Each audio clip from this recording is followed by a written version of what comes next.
Well, I noticed that Home Depot has opened up their garden center, so I went in for a little bit of a visit. And the one thing that they do have in plenty of supply is seeds. And I'm looking for something, and I don't find it here. In spite of all the seeds that they have in stock, the one I'm looking for is missing. So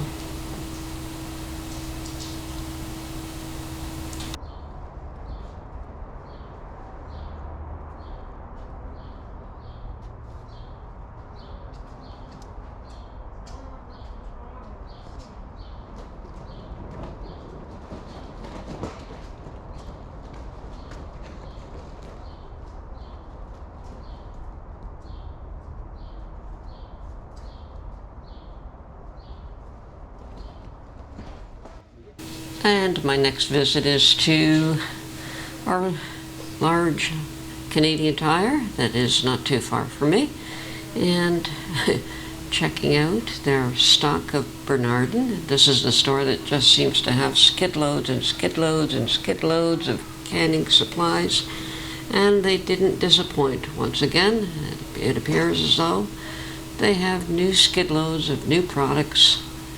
Lots of those lids and rings, boxes and boxes of those. Lots of Bernardin jars, just about any size that you want.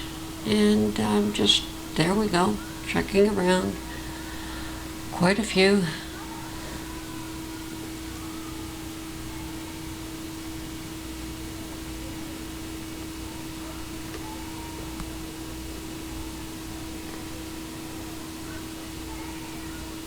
And here's another stack of them. Just about any kind of jar you'd want. So I think that anybody who's not too far from here has no issue getting all the jars that they want. And they even have the new pint-and-a-half type jars, which I still have not purchased any of. I love the size, but I have so many jars, I absolutely don't need them.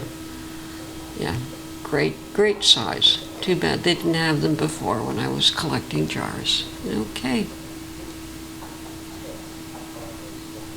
Well, I was looking for some celery seed. I've never grown celery in the past, but since I seem to be using it a lot with chicken stock, I thought it might be a good idea to try to grow some celery and to perhaps dehydrate it, because I can certainly use dehydrated celery in my chicken stock, and I have done so in the past. So if I do have a good harvest, I can do that with it.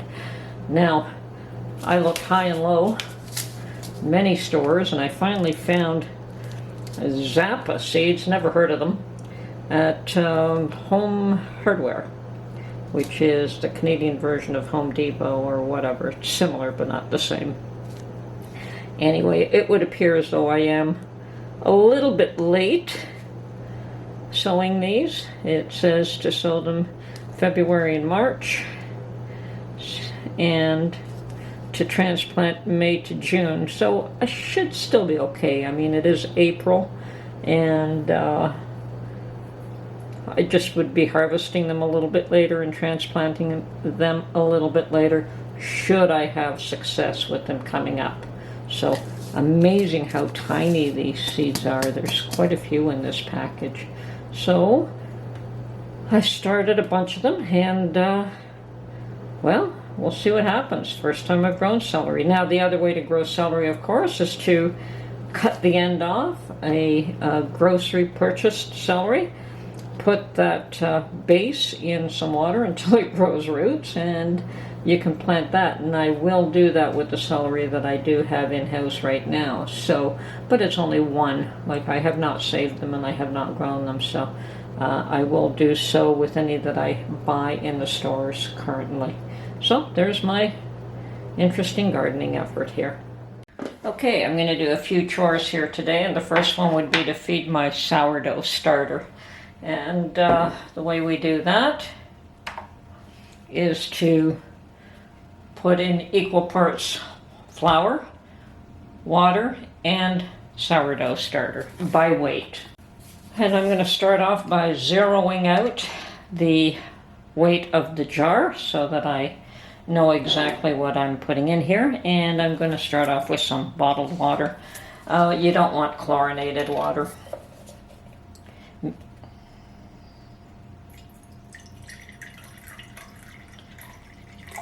And it looks like I have about 87 grams.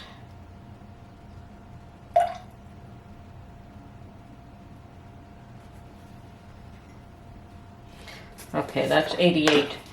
Now I never get it absolutely precise, but I try to do them all fairly even.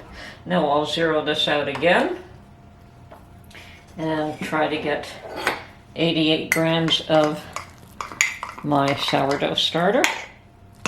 And it was still pretty healthy looking. I didn't wait so long this time as to destroy it, but it always seems to come back. It's just if you leave it too long, you got to give it a couple of feedings before you use it. So I've got 52 there, 64,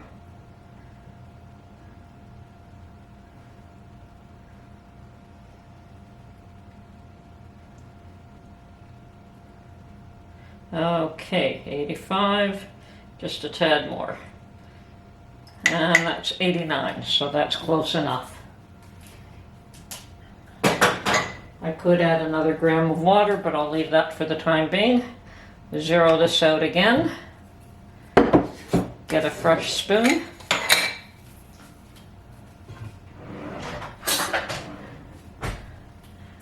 And do 88 grams of flour. 17, 32, 51, 50, 51, 67, 78,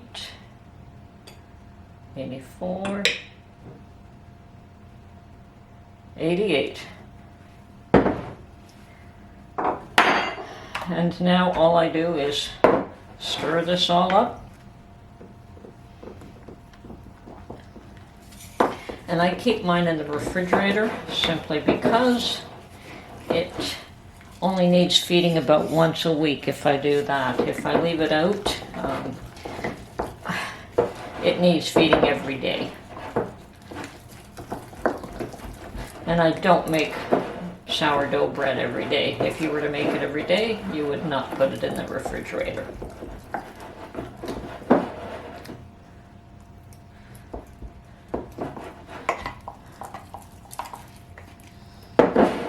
Now, if I also wanted to make bread today, I would probably not discard the other, but make some more and just leave it out on the counter.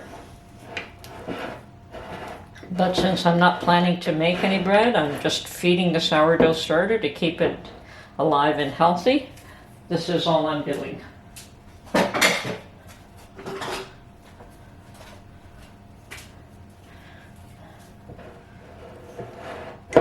And I'm just going to clean off the edge here.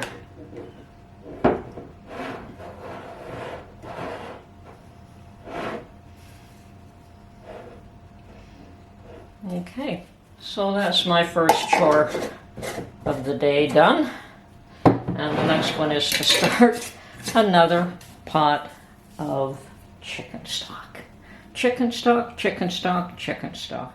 Okay, some have asked me for my recipe for chicken stock, and these days, just simply because I make it so often, I make it as simple as possible. But the first thing I want to do is wash my chicken. And something I learned from my mother is just to add a bit of salt in your wash water.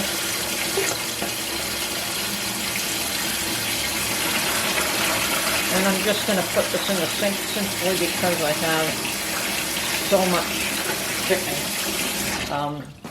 so much chicken here. And as you can see, all it is chicken carcasses.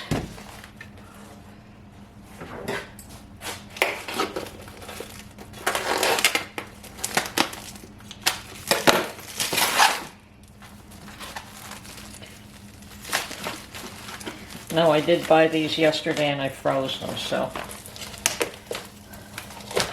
But there are 4 carcasses usually per package.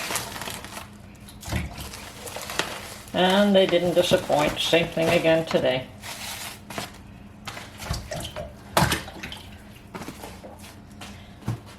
And I'm going to use 2 packages.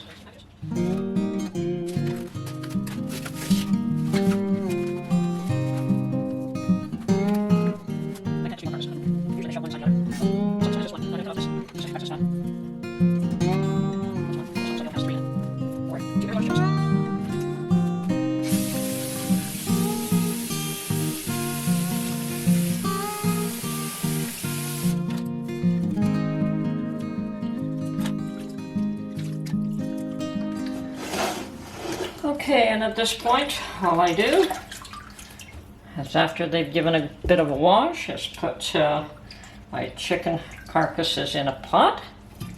Largest pot I have, other than my canning pot.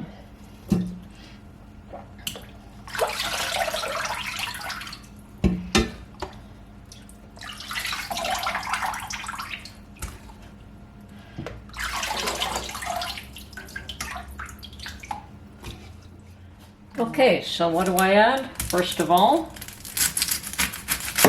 1 onion. And I do take the ends off, some people do not. And I quarter it.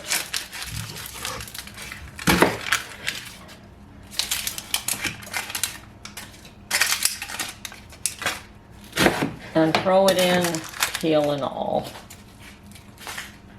Now, why would you throw the peel in? Well, that's what gives your chicken stock color. Okay, the other thing is normally 2 stalks of celery. These are the outer ones, the ones that you probably don't want to eat. And I'm just going to cut them into chunks and throw. Actually, I'm going to use all 4 this time simply because I don't want to put them in the refrigerator and keep them.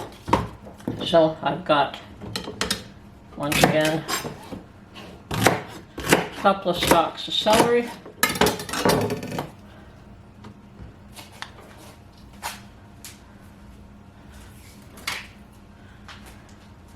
And in this case, I have 1 very large carrot, which I have mostly washed. And I'm going to cut it up into chunks.